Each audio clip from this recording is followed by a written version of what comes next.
Now, Keir Starmer, it's been a really fascinating year for you. You've had ups, you've had downs. You had a pretty tough start to the year, losing the Hartlepool by-election, but you end the year in a much stronger position than many commentators would have thought. Just give us some reflections on your year in politics. Well, it really has been a year. I know we seem to say that every year, particularly at the moment. But 2021, what a year it was. This time last year, we had just about pulled level in the polls with the government. I'd been leader of the Labour Party for 9 or 10 months. And the vaccine was just at the very beginning of its rollout. And obviously then what happened was there was a huge rollout programme in the early part of last year. And that brought an incredible political bounce for the government because, it's a pretty basic thing. If you're in the middle of a pandemic, the like of which we haven't seen for 100 years, what is the one thing you want? Answer, a vaccination. And that was very successfully rolled out by the NHS, by the armed forces and volunteers who helped them. And that, I think, dominated, I'd say, the first 6 months, possibly even 9 months of politics. And as the summer moved into the autumn, we then had the challenge of our party conference. We went into that. We feel we had a very successful party conference. We're able to set out some of the sort of, flagship policies that we would put in place in government. I was able to address thousands of Labour Party members for the first time. This was my first live audience, if you can believe it, as Labour leader, with thousands of people in the room, which I very much enjoyed.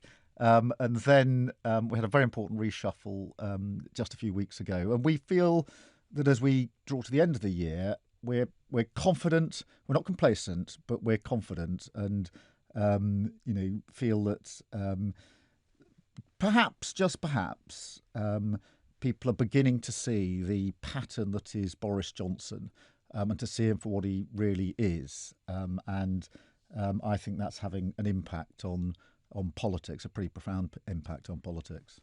Dawn Butler was thrown out of the chamber for calling the Prime Minister a liar. Do you agree with her? Well, I've said he's socially distanced from the truth was the way I put it in the chamber, because you're not allowed to call the Prime Minister a liar. So in the sanctuary of this radio studio, do you think the Prime Minister's a liar? I think he's dishonest, yes. And when he stands up and says he's furious, he's just found out that there may have been parties in Downing Street. I don't think many people believe him. I certainly don't.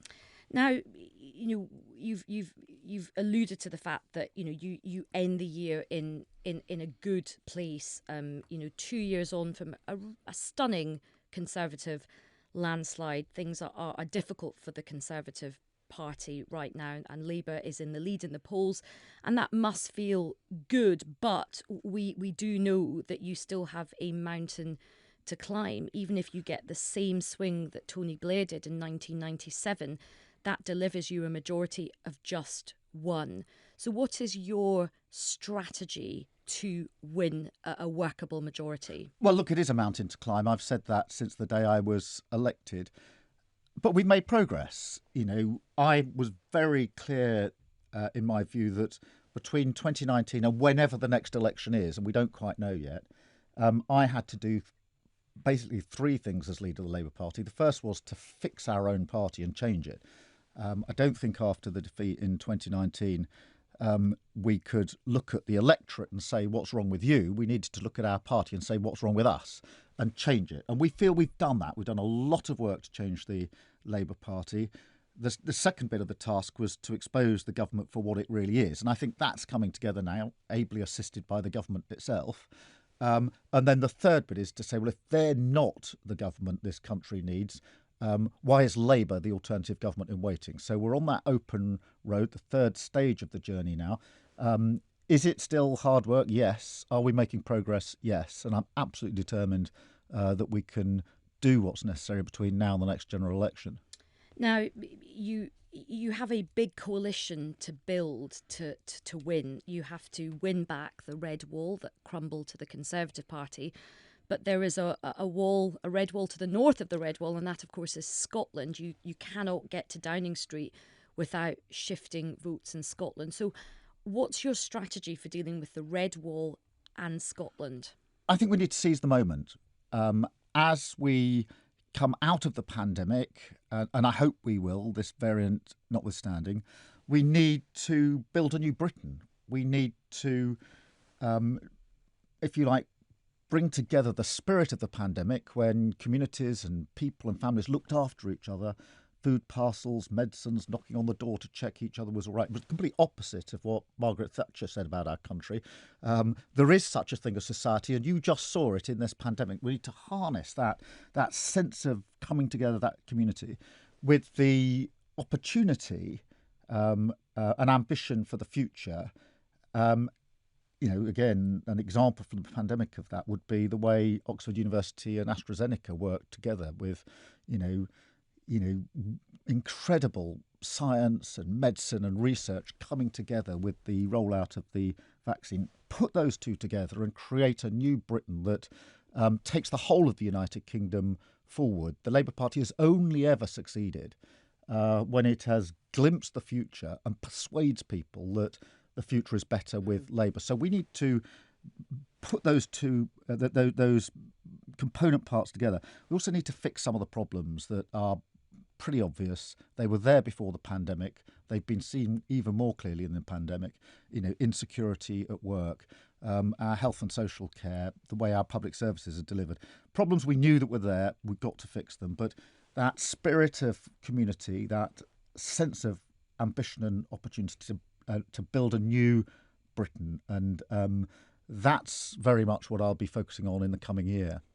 And just forgive me, but just to go back to that particular point about Scotland, I mean, I was speaking with Sir John Curtis, and he made the point that there are many people in Scotland who absolutely do want to get rid of Boris Johnson as Prime Minister, but the constitutional question remains a big one for a lot of Scottish voters. I mean, do you understand why so many Scottish voters do want to get rid of Boris Johnson, and can you help them do that, and can you work with the SNP to do that? I can absolutely understand why they want to get rid of Boris Johnson, and a Boris Johnson government is a huge benefit to the SNP, because very many people in Scotland will look at a Boris Johnson-led government and say, we don't want that. That is far removed from us in terms of politics and values.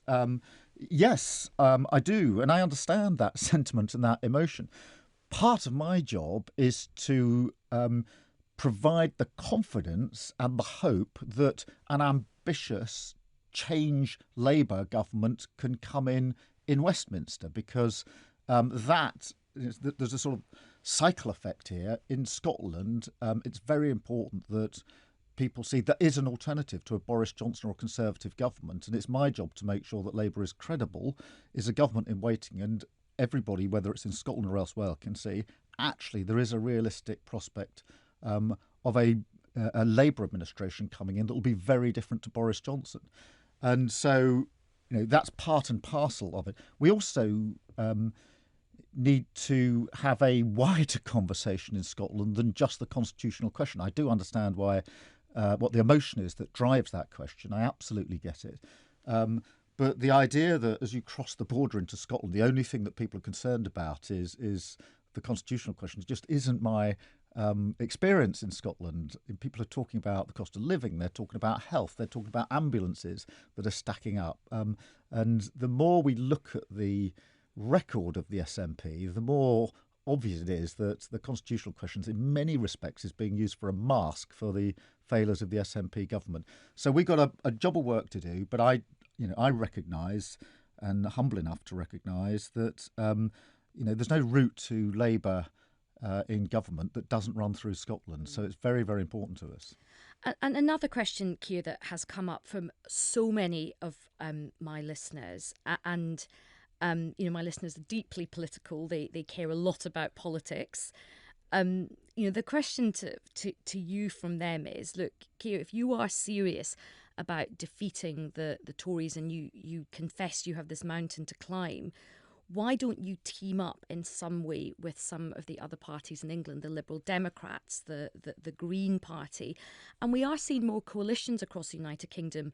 Labour in Wales has just entered into a partnership with Plaid Cymru, the SNP and the Greens. In Milton Keynes, the Labour Party and the local council have gone into a coalition. And the Liberal Democrats are having a bit of a resurgence at the moment. They've had two very good by-elections this year, Chesham and Amersham, North Shropshire.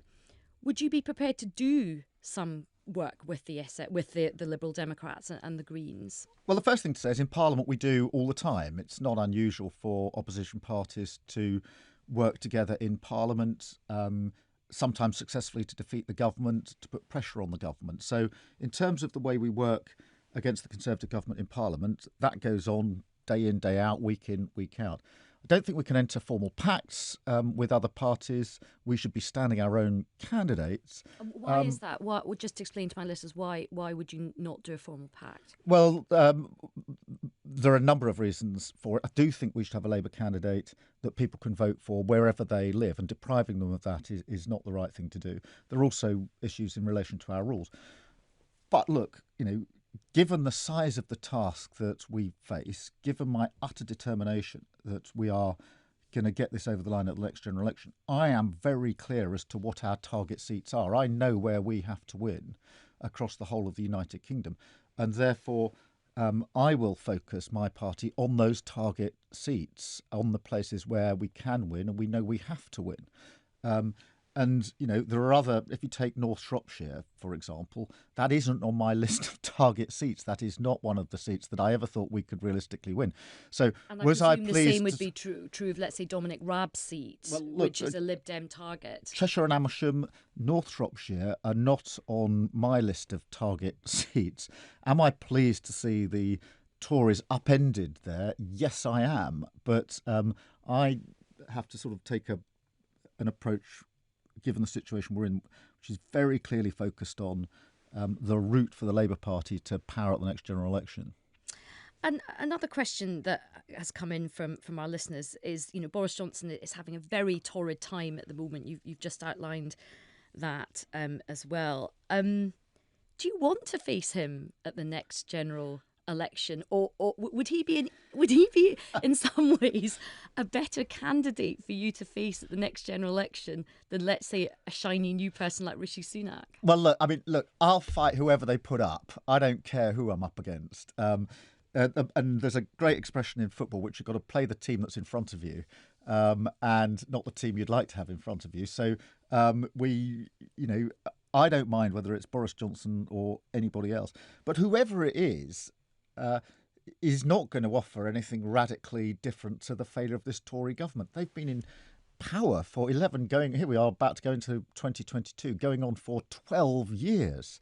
And that's been a failure of government for 12 years. And so whoever's there, whether it's Boris Johnson or anybody else, they can't unhook themselves from the failure of their own government. But we have been through quite a number of Tory leaders recently. I don't mind who they have at the helm. We'll take them on, whoever they are. And how do you find going up against Boris Johnson at Prime Minister's questions? What's he like as an opponent at the dispatch box?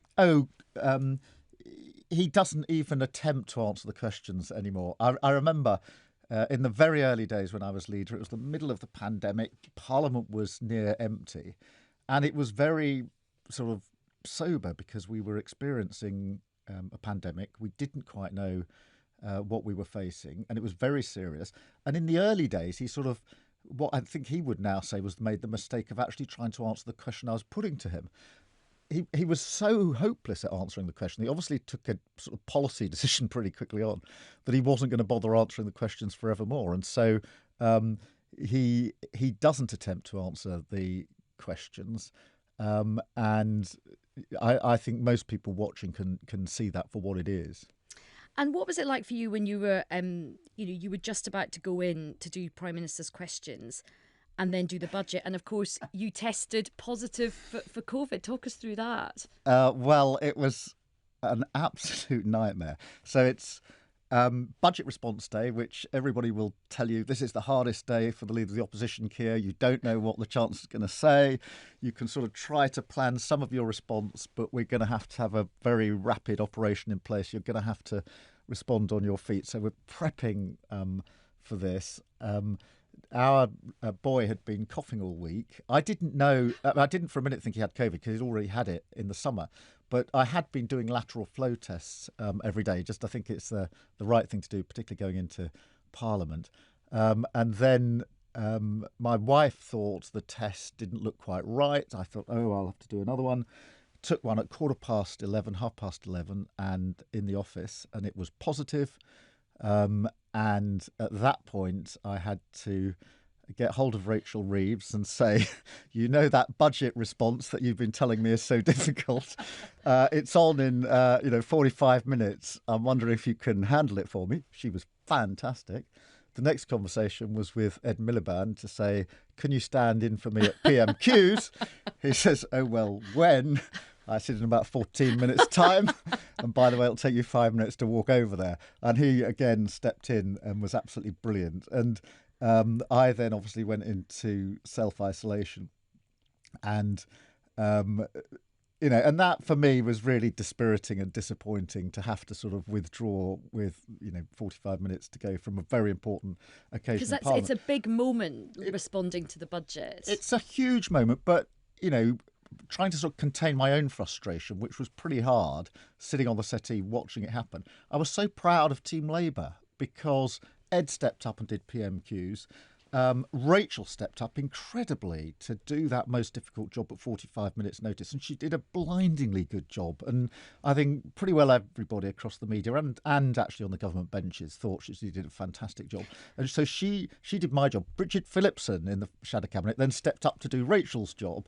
And as I say, I was frustrated, but I was so proud that the team stepped up, and it allowed us to show the strength that we've got, the talent that we've got. Now, on that, you've made some interesting team moves this year. You moved Rachel Reeves to being Shadow Chancellor.